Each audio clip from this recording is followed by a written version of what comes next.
खाटू श्याम मंदिर के निर्माण की कहानी।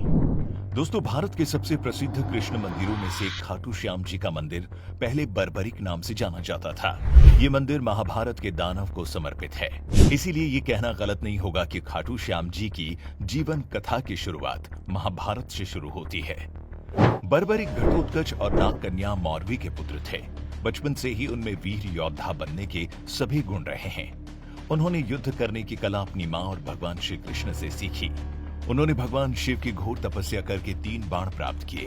कहा जाता है कि बर्बरिक के लिए वो 3 ही बाण काफी थे, जिसके बल पर वो कौरवों और पांडवों की पूरी सेना को खत्म कर सकता था। युद्ध के मैदान में बर्बरिक दोनों खेमों के मध्य एक पीपल के पेड़ के नीचे खड़े हो गए और घोषणा कर डाली कि वो उस पक्ष की तरफ से लड़ेंगे जो हार रहा होगा। फिर क्या होना था? बर्बरिक की इस घोषणा ने भगवान श्री कृष्ण की चिंता को बढ़ा दिया। उन्होंने अपने और अर्जुन के सामने बर्बरिक से उसकी वीरता का चमत्कार दिखाने को कहा। भगवान श्री कृष्ण ने कहा कि ये जो वृक्ष है, इसके सारे पत्तों को एक ही तीर से भेद दो तो मैं तुम्हें मान जाऊंगा। बर्बरिक ने आज्ञा लेकर तीर को वृक्ष की ओर छोड़ दिया। जब तीर सारे पत्तों को छेदता जा रहा था, तब एक पत्ता टूटकर नीचे गिर पड़ा।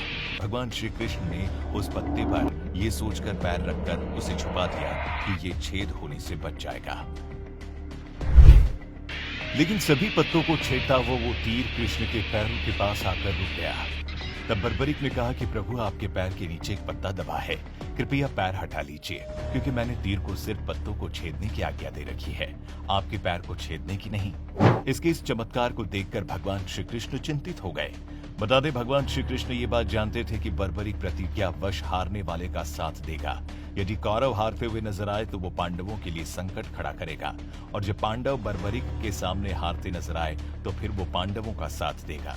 इस तरह वो दोनों सेना को अपने एक ही तीर से खत्म कर देगा। तब भगवान श्री कृष्ण को एक युक्ति सूझी और वो ब्राह्मण का भेष बनाकर सुबह बर्बरिक के शिविर के द्वार पर पहुंचे और दान मांगने लगे। बर्बरिक ने कहा, मांगो ब्राह्मण, क्या चाहिए? ब्राह्मण रूपी भगवान ने कहा कि मुझे जो चाहिए वो तुम दे नहीं पाओगे। लेकिन बर्बरिक कृष्ण के जाल में फंस गए और कृष्ण ने उससे उसका शीश मांग लिया। बर्बरिक द्वारा अपने पितामह पांडवों की विजय हेतु स्वेच्छा के साथ उसने अपना शीश दान कर दिया। इस बलिदान को देखकर भगवान श्री कृष्ण ने बर्बरिक को कलयुग में स्वयं के नाम से पूजित होने का वरदान दिया। आज बर्बरिक को खाटू श्याम के नाम से पूजा जाता है, और जहां भगवान ने उसका शीश रखा था उस स्थान का नाम खाटू है। दोस्तों, महाभारत युद्ध के बाद बर्बरिक का सिर खाटू गांव में दफनाया गया। कहा जाता है कि एक गांव में एक बार गाय ने अपने स्तन से इस जगह पर दूध बहा दिया था। जब लोगों ने देखा तो सभी हैरान रह गए। इसके बाद जब इस जगह को खोदा गया तो बर्बरिक का कटा हुआ सिर मिला। इस सिर को एक ब्राह्मण को सौंप दिया गया। वो उसकी रोज पूजा करने लगा। एक दिन खाटू नगर के राजा रूप सिंह को सपने में आया, जिसमें मंदिर का निर्माण कर बर्बरिक का सिर मंदिर में स्थापित करने का आदेश मिला। जिसके बाद कार्तिक महीने की एकादशी को बर्बरिक का शीश मंदिर में सुशोभित किया गया, जिसे बाबा खाटू श्याम जी के नाम से जाना जाने लगा।